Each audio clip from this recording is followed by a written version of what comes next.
또다시 본인 재판 방탄에 나선 이 대통령, 사법부 압박과 선동을 즉각 중단하십시오.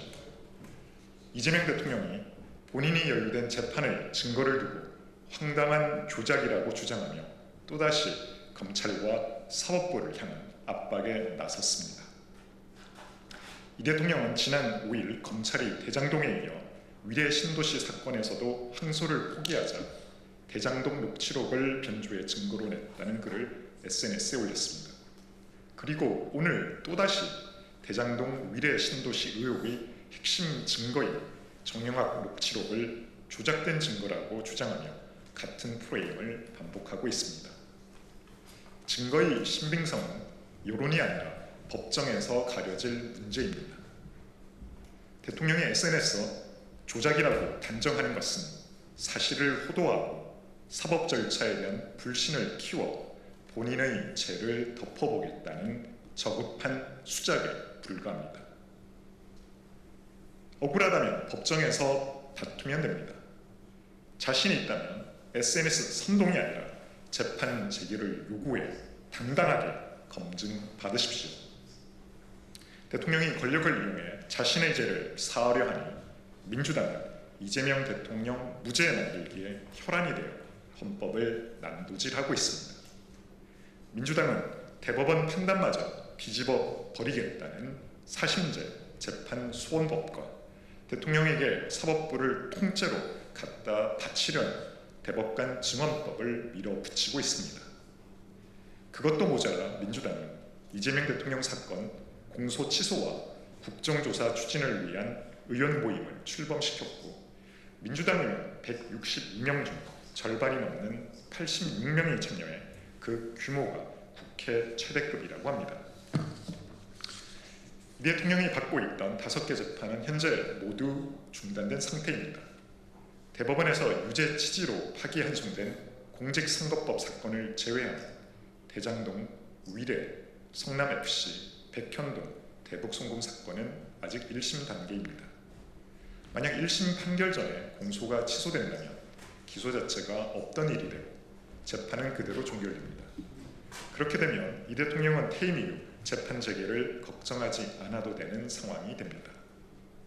권력과 숫자로 사법 절차를 무력화시키려는 이재명 대통령과 민주당의 행태를 과연 법치라고 할 수 있는지 국민들은 묻고 있습니다.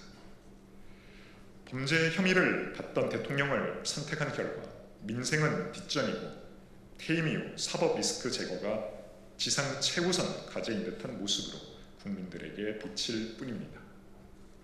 지금 대한민국은 고환율, 고물가에 신음하고 있고 내수 부진 속에 자영업자와 서민이 벼랑 끝에 서 있습니다. 이재명 대통령의 부동산 정치에 전 월세 시장은 혼란을 겪고 있고 민생 법안은 뒷전으로 밀리고 있습니다. 대통령이 SNS로 본인 재판을 두고 선동할 시간이 있다면 무너지는 민생과 경제를 먼저 챙기십시오. 대통령이 법 위에 설 수는 없습니다. 사법 절차에 대한 공개적 압박을 중단하고 국민 앞에 겸허히 법의 판단을 기다리시기 바랍니다.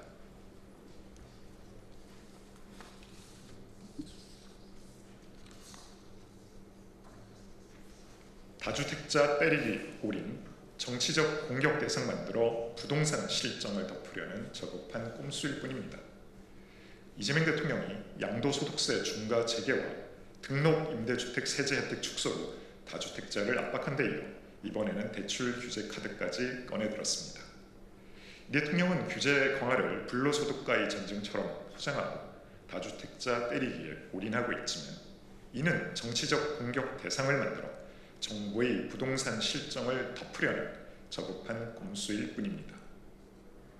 이런 방식이 일시적 정치 효과는 거둘 수 있을지 몰라도 장기적 부동산 시장 안정을 가져오진 않습니다.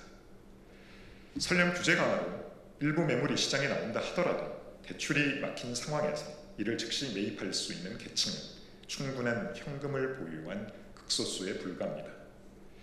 이재명 대통령의 부동산 정치는 서민을 위한 것처럼 보이지만 그 최대 수혜자는 결국 더 큰 자산을 가진 이들입니다. 다주택자도 임대사업자도 비거주 1주택자도 모두 투기 세력이고 막이고 악마라면 전 월세 시장은 어쩌시겠습니까? 정부는 전 월세 시장이 위축되거나 공급이 줄어들 경우 서민들은 어디에서 거주해야 하는지 명확한 해법조차 제시하지 못합니다. 민간 임대 공급을 억누르면서 정부가 그만큼의 공공임대 물량을 단기간에 확보할 수 있는 대안이라도 있단 말입니까? 현실적 대안 없이 편가르기식으로 특정 집단을 공격하고 시장 불안만 조장하는 이 대통령의 SNS 정치는 무책임한 선동과 다르지 않습니다. 주택시장은 수요, 공급, 금융이 맞물려 작동하는 구조입니다. 금융을 봉쇄하고 매입을 차단하는 방식은 거래 위축과 공급 감소를 초래하고 이는 전월세 가격 상승으로 이어질 가능성이 큽니다. 그 피해는 결국 무주택 서민에게 돌아갑니다. 정책 실패의 책임은 시장이나 특정 집단에 전가하는 식의 강경 발언으로는 결코 시장의 신뢰를 얻을 수 없습니다. 단기적 인기만 노린 정치적 메시지를 남발하면 지지층을 결집할 수는 있겠지만 경제는 구호가 아니라 신뢰와 예측 가능성 위에서 작동합니다. 대통령이 계속해서 이념적 확신에 매달린다면 그 대가는 결국 국민이 치르게 된다는 사실을 잊지 마시기 바랍니다.